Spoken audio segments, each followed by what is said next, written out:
Hello, military veterans or military people in general, regardless of country, get a discount at asoconsulting.com, even if you took a shot at the United States.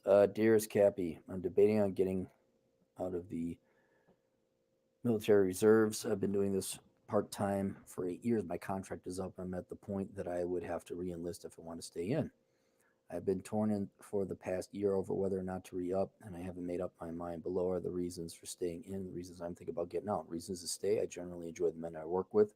Some drill weekends can be tedious, but I am a firefighter, so we do get to do some fun and interesting training. I am a particular rank, so there's some seniority there. When expressing my thought about getting out, my peers have encouraged me to stay in. Now, the biggest tangible reason for staying in is the health insurance. I only pay $240 a month in premiums, and our deductible is only $1,000. My wife handles all the billing, and she has told me we have never gotten a bill after we've met our deductible. This has been a huge benefit for us, as our healthcare costs have been so cheap. Even with kids, I also make about $6,600 a year in pay. Reason to get out: time. Drills typically 2 to 3 days a month, one weekend plus a 2 week training in the summer. This adds up to about 36 days a year that I am committed to. I work a few weekends a year at my full time job as well, so that ends up being a lot of weekends that I'm not home. Most of these weekends are in the summer, which are even more valuable to me living in, oh, Minnesota. You live there. Oh, I heard only suckers live there now that I moved out 72 hours ago. We recently moved to a place in the country with some acreage, and you told me the place, and I'm just gonna let you know to wear your good Polaris jacket at weddings and funerals. Okay, you gotta wear your good Polaris jacket. That's an inside joke for people in Minnesota. Um, Recently moved to a place in the country and starting to work towards being self-sufficient. And starting to work towards being self-sufficient by having a small farm. I have a lot of projects to do around the property. I'm working 50, 60 hours a week at my regular job. It means I have little time to do much during the work week. I do some side work fixing stuff, but that business is just beer money at this point. It would be hard to scale up. Well, then stop doing that. Want to be clear, I could afford to get out and lose the cheaper insurance. I make about $95,000 a year as a skilled man, and our company offers health insurance. The issue is the company insurance cost is about double the monthly premium. I'll say so $500, and that has a much higher deductible. In total, insurance would cost us about double if we had zero hospital visits, and could be as high as 16 grand total if we hit our out of pocket minimum.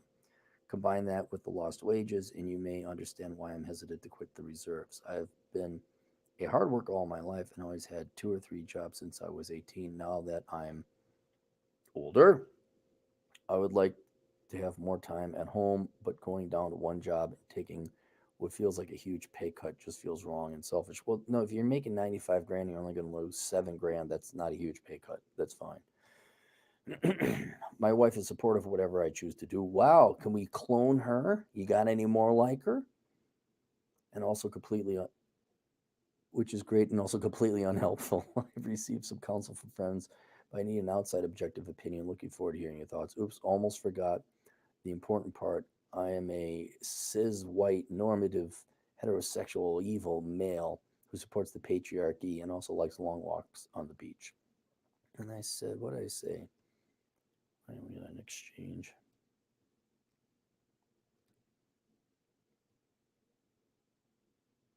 Where did my questions go? Oh, I say, how old are the kids?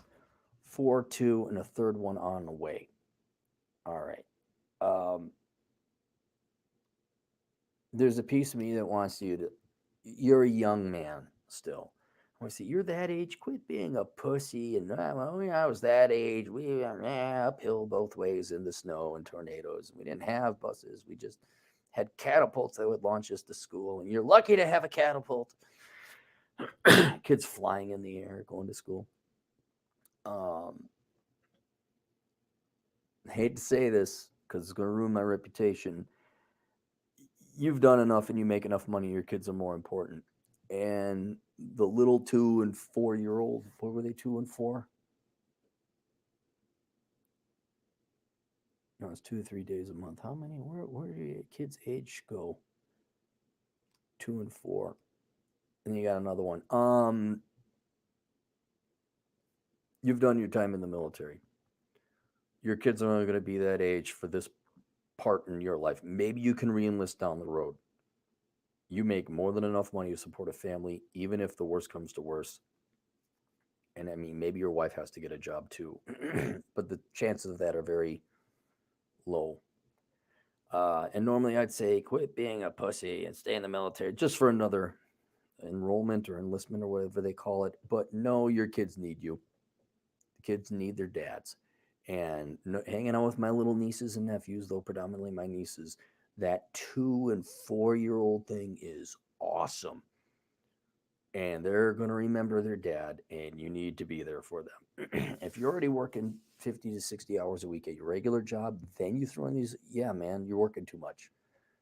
Um, so I would not re-enlist if it was me and I had these kids. Like if you were like you didn't have kids, I'd like get away from the wife, go hang out with the guys. Um, but yeah, I would.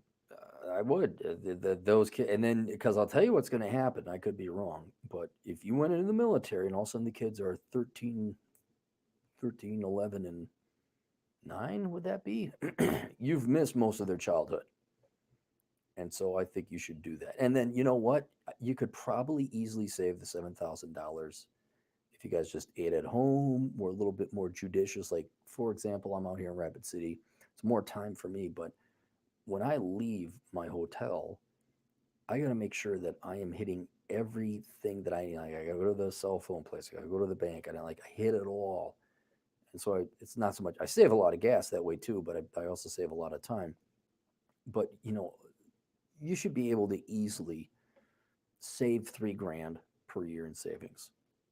Um, but yeah, I would just go with the kids, man. You got to be a dad. Fred Freeman Sowell for $1. I don't know what it is. Might be Mexican poops. And Fred Freeman Sowell for $5. Don't you have to work tomorrow, Fred? Dude, bro, I was thinking I get my MBA from Booth, so when you get an honorary doctor from the Carlson School, you, Chad, and I could start a hedge fund. 6 figs, bro. No, Chad already makes 6 figs. I think you do too, Fred. Why would we do something stupid like that? I remember I had such a love and passion for finance and math and economics. I was like, oh, I could, and like, I was like, hey, I can do all this stuff. No, steep learning curve, hit the ground running. Oops, we changed your job description. Now you just get to file and fax. Fred Freeman saw $2. Feminazi meme. I texted you, got 100 likes on Twitter. Yeah, yeah, that was pretty good. If you guys want, you can follow me on Twitter. Just search Aaron Clary, and you'll find me out there. All right, this video brought to you by Bachelor Pad Economics. Get the book Bachelor Pad Economics. I'll say that. Wow, we only got 32 people tuning in. I guess it is pretty late though. All right, see you guys later, Toodles.